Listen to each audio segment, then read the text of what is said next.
Well, everyone, things are getting fiery. It's been a long time since I've actually seen you. We are guaranteed Europa League football for the second time in 3 seasons, but we have a slim outside chance of getting into the Champions League proper. Plus, the title race is proper spicy.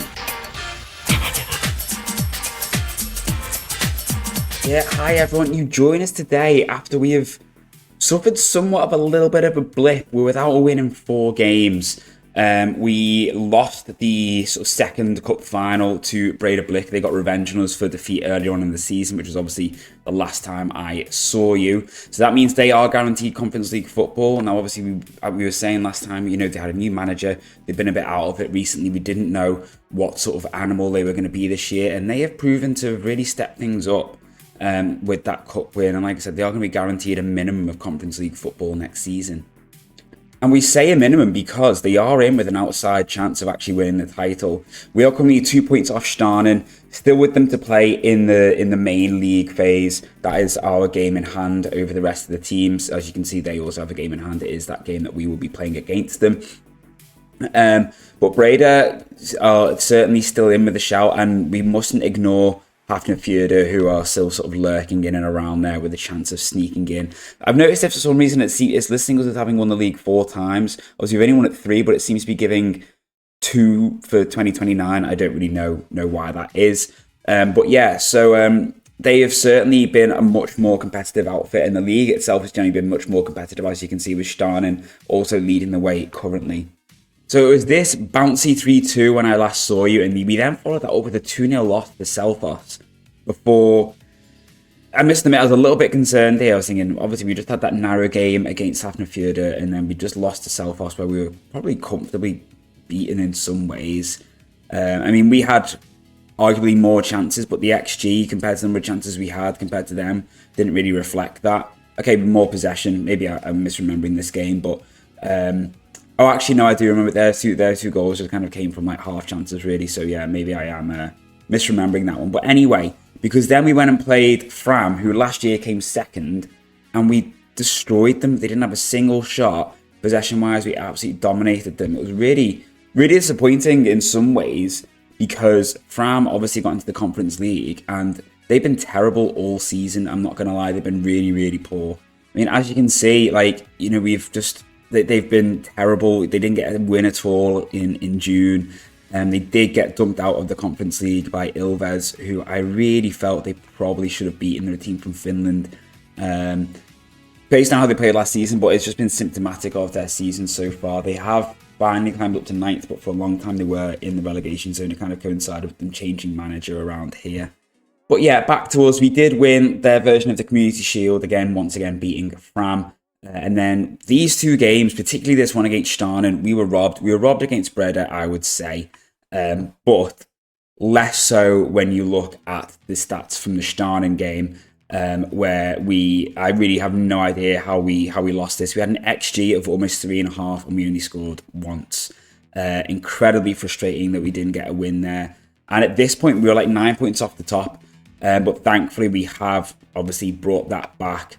And up until recently, we were actually top of the table. But this loss to Vikinga, who are turning into a little bit of a bogey team for us. Obviously, we narrowly beat them at the start in the Dale Darbekar. My God, Dale Darbekar. That doesn't half trip me up. And then they beat us there. We really struggled. It was only 1-0, but we just really seemed to struggle to create decent chances against them. We got them again after the next round in the Champions League, which we will come on to in a minute. Really, really sort of upped our game around here, and this run in July was really impressive with a draw against Breda in between 2 games against Bate Borisov in the Champions League. And you know what, like I said, Breda were playing really, really well. They're much more competitive this season, so we were kind of, we were okay with that.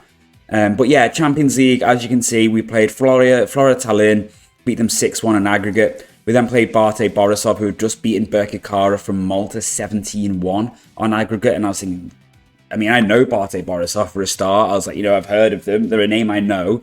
And I was thinking, this is going to be really tricky. And we smashed them 4-1 at home and then beat them 2-1 away. And this is kind of why I've not really been bringing it back for much of the Champions League, because the game against Tallinn, even though it was only 2-0 away, we absolutely destroyed them. We really should have been out of sight in this game, but it literally took us until, the 69th minute before we actually got a goal, and it was only in the 92nd when Valdemarson got a second that the scoreline sort of vaguely reflected the tone of the game. But yeah, and then we beat Borisov 6-2. And then we played HJK away, and you might think, well, you lost 2-1, how come we didn't see that one? Because we should have won again, and this has been a bit of a worrying trend this season. We really should have won this game. We were comfortably the better side, and that was shown when we then did the return leg at home, because I thought, no, we're going to beat these, and we smashed them, absolutely smashed them. 6-0, 2 own goals, admittedly, he did a bit of a Voutfaz, but yeah, comfortably beat them. But then, since then, as I said, we lost the cup final against Breda 1-0, an early goal in the 6th minute, and to be honest, we created enough chances to win the game, but we had some poor performance. Valdemarson's form's dropped off a cliff a little bit lately. Basharin, he's not happy. It was really stupid, to be honest with you, because he had started to play more because Isaacson had been playing really well. Isaacson got injured. Basharin started playing more, but I think basically in the time frame where he was assessing his game time, the amount he had started playing, he's starting to get a little bit miffed, and we literally rested him for one game. I can't remember where it was. It might have been against HJK actually in the first leg, and he was like, I'm not happy, I'm not getting my game time. I was like, well, I mean, you are. I've literally just rested you once you've been on a really impressive run of games. And he was like, no, I want to leave, I want to try a new challenge again and leave at the end of my contract. And I was like, okay, that's fine. But since then he's played loads still, and he's actually having a really, really good season. I mean, as you can see, he's got 11 goals and 7 assists this season. He's been really, really impressive. But it's a shame that obviously he's just sort of decided he wants out. So we are trying to sell him / see if we can get him to go out on loan to an Icelandic team, just because I think he can really help a team in this division. But, Lucas Schmidt, we were saying last time, had a little bit of a slow start, but 10 goals and 5 assists. He's really started to show his quality lately, especially as an attacking sort of threat in and around the box. And I was saying how Valdemarson's form had dropped off lately, but he's still having a really good season so far, weighing in with 22 goals. But Sharon isn't the only one wanting out, and Alex Gomez, we were saying in the last episode about how we were trying to bump up his game time a little bit to match his squad status. He didn't really want to negotiate down to a lower status. And yeah, he was basically just like, listen, I'm not happy, I'm not playing, I want to leave. So I was like, fine. We offered him out. We had a couple of bids from some Brazilian clubs, but way below his value. They were offering like 30k when his value was 150k. We've kind of had to offer him out for 100k currently. But thankfully, Breda Blake do want him on loan, so I'm hoping come February they might chuck a bid in and we can get to keep him in Iceland, because he's definitely got a lot to offer clubs in the league. But yeah, it was one of them, I've kind of realised this season that, obviously, we've brought a lot of players in to try and improve the squad. And, often, at the time when we've signed them, they've been star players for the squad. But because of the progress we've made off the pitch lately, it's meant that the calibre of player we've been able to attract has been a lot higher. But that's the players who were already here didn't want to accept the fact that they weren't considered as valuable anymore to us. So they had unrealistic expectations for their game time, basically, and Gomez was one of them. Thankfully, though, another player who we did have that issue with but managed to win round was Valsen, our keeper. Basically, Vibovic became our number one keeper, which Valsen wasn't very happy about. But then we managed to agree that actually, he basically came round and was like, actually, I'm happy to be a backup. So we were like, brilliant. Obviously, when we first signed him, we thought he could easily be our number one keeper, but Vibovic was definitely a much better goalie. But when Spezia came calling, Vibovic wanted to leave. They bid for him. It said, client may become unsettled if he's not allowed to speak to Spezia. So I went to have a conversation with him, like, what can I do to convince you to stay? And he was like, nothing, my mind's made up. I want to go and test myself in a better division. So I was like, well, you've got a release clause, so, if they want you, they can bid that. You come out of the conversation, and obviously what it does is it puts the release clause in as the negotiated value straight away. So I was like, well, I'm going to have to suggest it and see if they accept it. Otherwise, he's going to moan at me for going back on my promise. Which was weird because obviously it's a negotiation. It's not like they're bidding for it. So I just suggested that and then they accepted it. But obviously I then had to accept the bid because it was a release clause and it was a little bit messy. But anyway, he's ended up leaving to Spezia. Don't get me wrong. I don't think he was necessarily amazing. He was probably better than Valsson in terms of performance, but attributes wise, they're kind of swings and roundabouts. One's better in some aspects than the other, but we're stuck with Valsson for now until February, until we can bring in either a better keeper or just another backup. And it might be that Valsson actually stays our number one keeper. But meanwhile, other incomings include Kolbeinn Gunnarsson coming in on a free transfer from Vikinga. Basically, he was going to leave at the end of his contract, I think. A good young striker. We decided that we wanted him. Basically, for the loan farm, really. Vikinga are not doing brilliantly, even though they are a little bit of a bogey team for us. I think like 6th currently. And Gunnarsson has shown signs of being a decent player. So I thought if we bring him in on a free, we can loan him out potentially back to Vikinga or to someone else. But basically, he's someone who I think can be a good loan farm player for us to begin with a view to potentially being semi-useful going forward. Some of his mentals really let him down, like his concentration. But he was basically someone I didn't want him to risk him going somewhere else. I felt like he was a good enough player, and I felt like maybe we could try and provide a platform for him to perform. And then after I last saw you, we were looking for a backup right back, and Lamine Sanyang was transfer listed by Reykjavik, by Fram Reykjavik. So we bid for him. He was going to leave anyway, obviously, so we bid for him because we needed someone to fill that role. And at the age of 21, he's definitely someone who has got the potential still to develop, and he's been a decent enough player for us so far. Kind of helping sort of keep Pedersen out of the team sometimes, but they're both equally good players in their own right, so it's not the end of the world. Like, we can play either or and still do okay, but it just means that we have that flexibility where we can kind of rotate almost like a like-for-like quality level.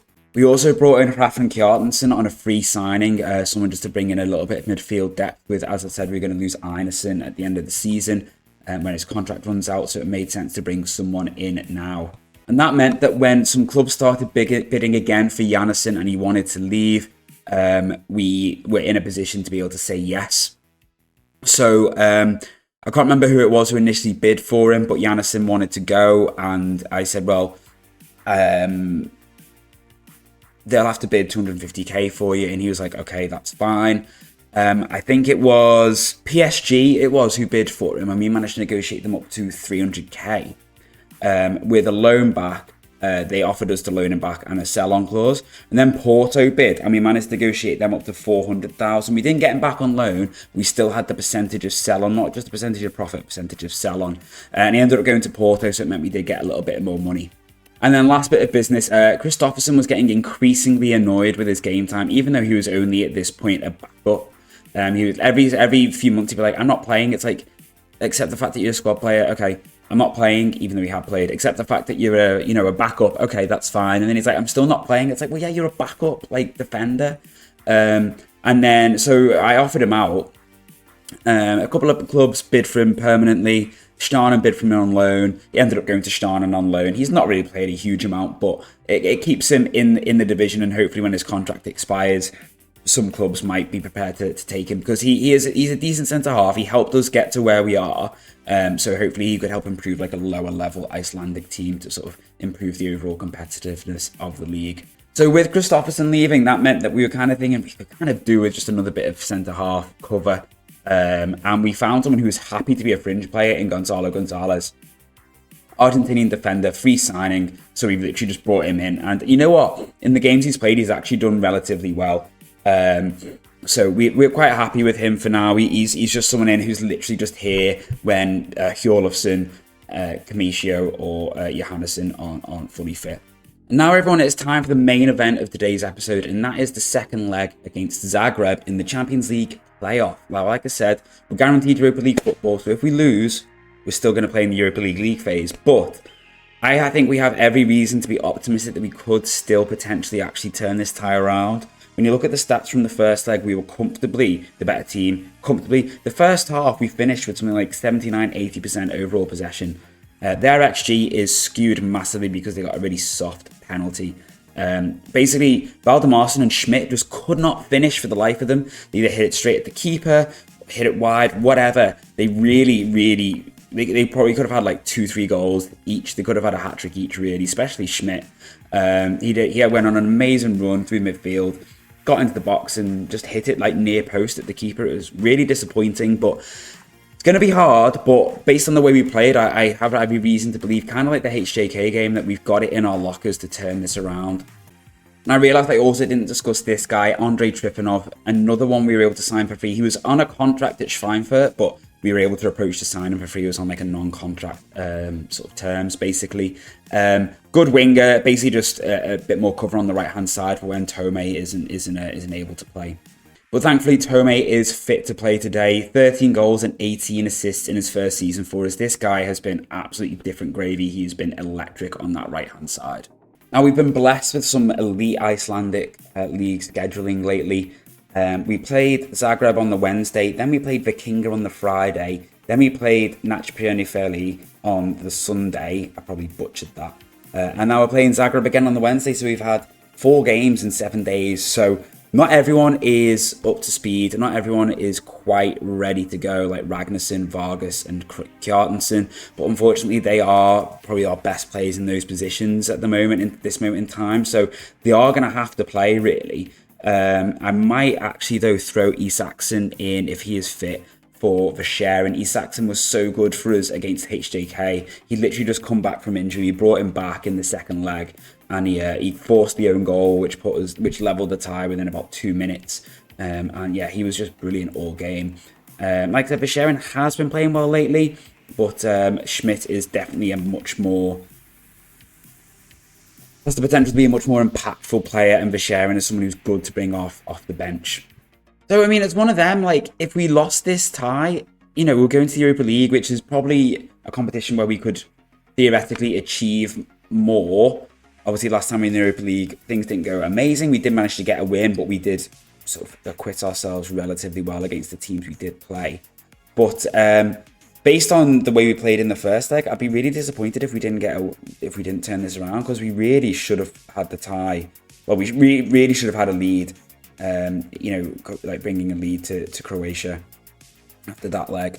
We were comfortably the better team, but it's 3-1 on the night now, because that's a lovely bit of football from Zagreb, to be fair, with a lovely little back heel in for the winger to cross it. Wouldn't say we're all over the place. It's literally, the game's just started. How can you say we're all over the place? How can you assess that? That's lovely, that from Medic. Rukavina pulls it across and Savic just taps it in. So already looking like a tough job. We've got a lot to do. But yeah, you know, Champions League would be lovely just because of the finances it gives and the prestige. But you know, realistically, obviously the Europa League is probably a much more preferable competition to be playing in, just because we've got the scope to potentially do a little bit more coefficients wise, and obviously if we can get some more favourable results, then we'll get even more money as a result of that.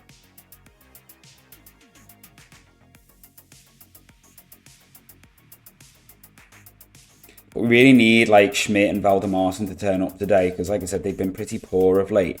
But, you know, I'm trying to show a little bit of everything. I probably would have started Schwarz a bit more lately, but he's been injured.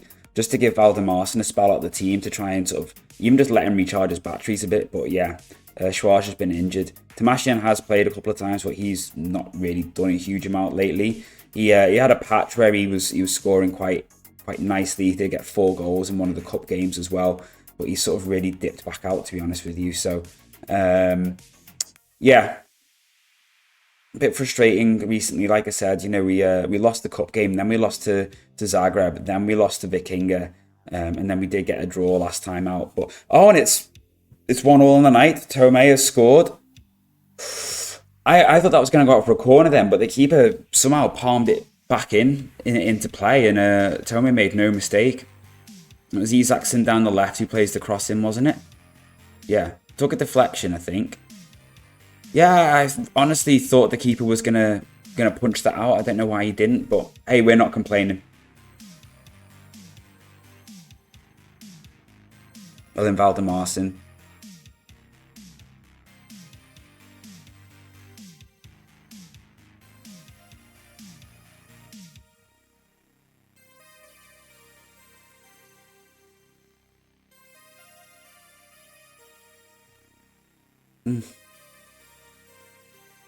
Oh, come on. That's awful defending. That's so poor. So poor. Is he not being tightly marked? He should. Why is he not being tightly marked? Thanks a lot, assistant, you useless. Why is he not being tightly marked? Absolute schoolboy stuff. I should have checked it, but I just would have assumed that, given how he's playing so far, the assistant would have had information that he was potentially going to be a threat like this, and therefore would have acted accordingly. But that's just me just shifting the blame. That's so frustrating. Weirdly enough, though, all the shots on target have led to goals. They've had 2 shots on target, 2 goals. We've had 2 shots on target. One of them was saved, and then we scored with the rebound on the second one.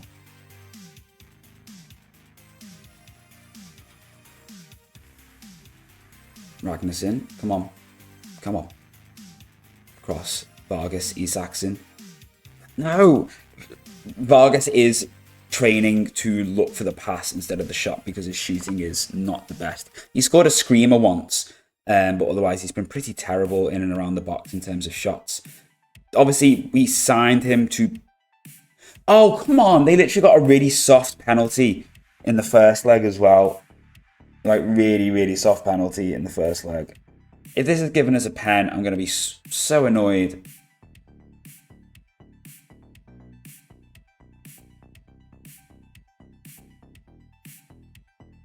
No penalty. Good. Thank you. Some degree of justice.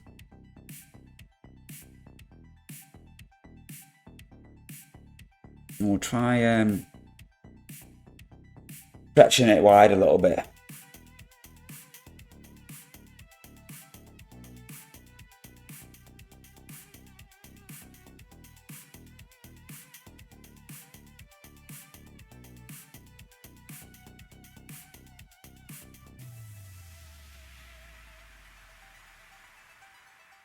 I have to make some changes at half time because the lads aren't going to last. There's been too many games for them recently.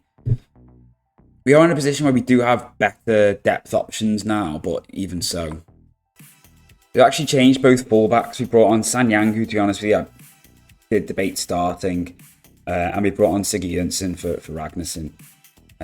But Vargas is in danger of being hooked, to be honest with you. He's tired, but he's also not having a great game. And that's a brilliant tackle from Hjorlofsson. And yeah, I'm not sure. Tome, as much as I would love to keep him on, he's also getting fatigued. We have to be realistic that the game against Vikinga next is absolutely huge, really. And then we've got Starnen after that. We really need to get 2 wins from those games if we can.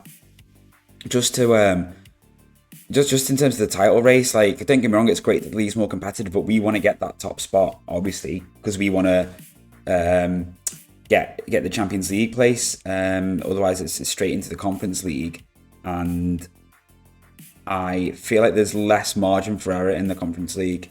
Even though you're obviously playing, on average, worse teams, if you lose in one round, that's it, you're done. Whereas at least in the Champions League, you can drop down, and you've got less games to play to kind of get to that Conference League sort of spot, really, if you know what I mean. Like, you can afford to lose like a couple of games and still be in with a decent chance of getting into the Conference League. Whereas it only takes you to get one like sort of weirdly hard team, in like the first or second round of the Conference League. And it's going to be tough for you. You're not really going to go anywhere. So from that point of view, I would, I'm determined that we retain the league. In terms of what like the other teams did, so Fram, as we predicted, did get dumped out. As we said, they lost that game to Ilves, or Ilves. I don't know how you pronounce it. The finish, and then Starnen were beating Batumi 4-2. From the first leg, and then they went to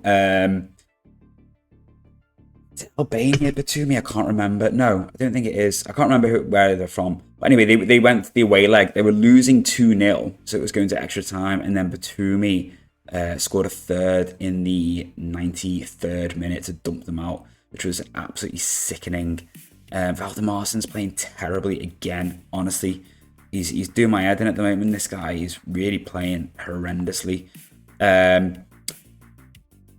Oh, he's just hit the base of the post. Keep it in, mate. He's feet it to Tomei, who...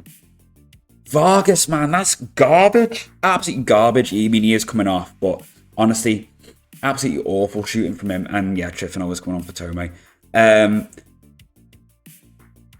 Yeah, so that was a sickener for Stjarnan, but Hafnarfjordur actually got to the third round where they got knocked out by Viking from Norway, like 2-1 or something like that. So, you know what, they did us a solid in terms of the coefficients. They sort of tried to uphold their end of the bargain.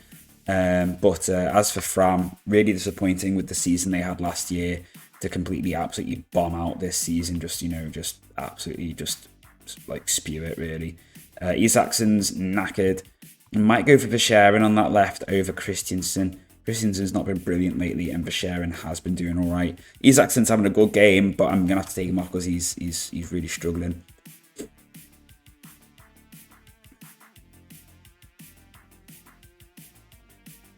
Yes, Sanyang, nearly. Oh, come on, guys. Great block from Billy.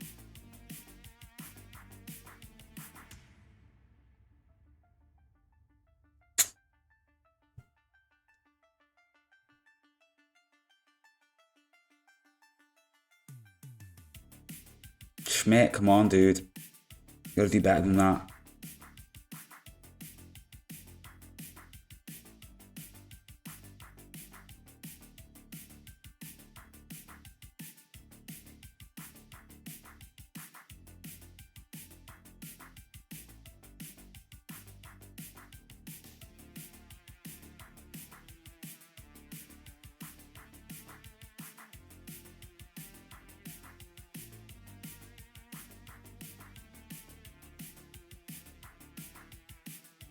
Come on.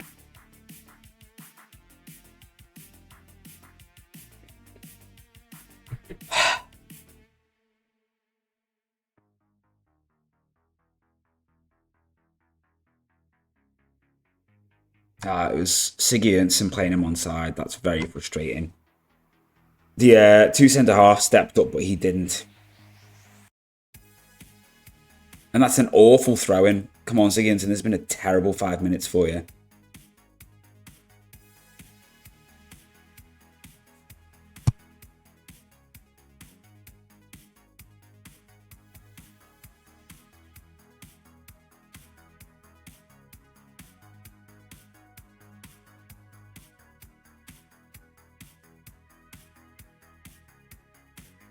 What a save. What an unbelievable save from the keeper from Valdemarsen. Honestly, like point blank, and he saved it. What the hell, man?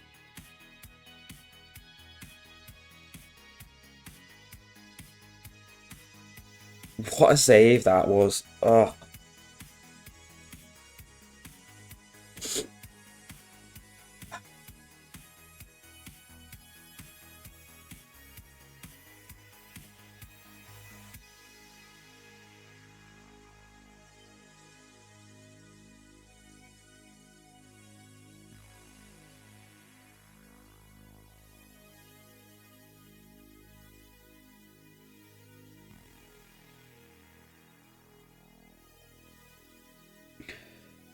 Oh, disappointing this. Like I said, the first leg was there to be won really, and that's what screwed us over. But what can you do? What can you do? Oh, come on, man. Jackson through as Valsen's not having a good game. Hjorlesson's not having a good game. Schmidt once again having a poor game. Valdemarsen, Kjartansson having poor games. Obviously, Vargas had a poor game, so key areas have let us down today, underperformed. And then Trifonov.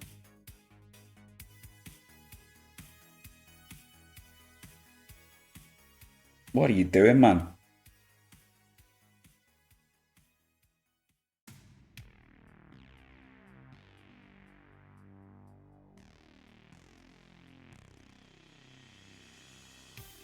Right, let's see what we've got in the Europa League. Meanwhile, Salzburg dumped out Monaco, so no, my luck, we'll end up playing them in the Europa League, won't we? Pogon dumped out Anderlecht. Yeah, there's some tough teams there. We did not get a good chunk of money there, though, for losing that. 85k for playing the game. 4.28 million competition money. Decent bank there. Well, here we go, everyone. We've got 2.91 mil for qualifying.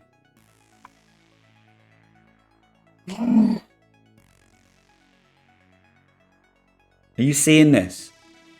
Gladbach at home, Fenerbahce away, Juve at home, Braga away, Rijeka away, Sevilla at home, Celtic away, Anderlecht at home. Well, there's some big money ties there. Juve at home, Gladbach at home, Sevilla at home, and Anderlecht at home. Brilliant. We should be selling out the stadium there.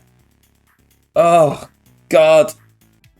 Another garbage youth intake. We got a random Gibraltarian striker who actually looks alright. Actually looks really good. What's the catch? Why is he only 3.5 star potential ability? What's the catch in here? Because he actually looks really good. Poor consistency, but he's 15. Poor strength. Okay, we can work on that. Honestly, am I missing something? 14 finishing. 11 technique, 13 work rate, 12 determination, anticipation and composure could do with going up in decisions, but decent enough striker. So my plan would be to bring it back either for title decider, whenever that is, if there is one, or ordinarily for the Juve games. I think the Juve game is huge, really. Although to be fair, I mean, we might well lose, but I think to be able for a club like us to play Juve at home, I think it'll be really great to see how we can do with that. We'll probably get battered, but I don't know, it might be quite nice. We'll see how things go, but it'll be sort of late September, October time, league decided, Europa League games most likely. It'll be something around then. I'm not going to leave it until next season when we've got Sevilla, Celtic and Anderlecht. We'll be bringing it back before then, don't worry. So I will see you all very, very soon. I think everyone, if that's okay, if you have enjoyed the episode, do drop a like down below. If you're new to the channel, welcome. And you're liking it, why not drop a subscribe? And leave a comment, anyone to say hi or whatever, I don't mind. Just say hello. I hope you have enjoyed it. I appreciate every single one of you for coming here and watching this. So take care, everyone. I will see you all very, very soon. Bye for now.